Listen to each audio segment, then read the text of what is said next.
আসসালামু আলাইকুম। ঔষধি একটি গাছ, আপনাদের এলাকার কি নাম কমেন্টে জানাবেন। তবে ঔষধি হলেও যে কোনোভাবে যদি কেউ সাধারণভাবে খেয়ে থাকেন তাহলে কিন্তু মেন্টালিটি চলে আসবে।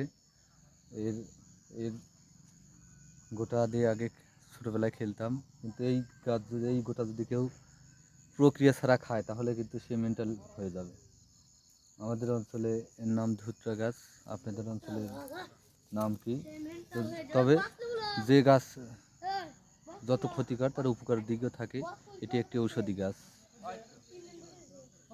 গাছটা আমি দেখাচ্ছি।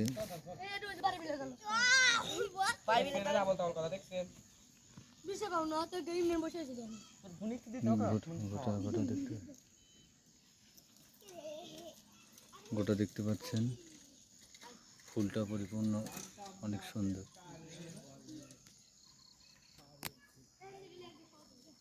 ধুত্রার গাছ। আসসালামু আলাইকুম।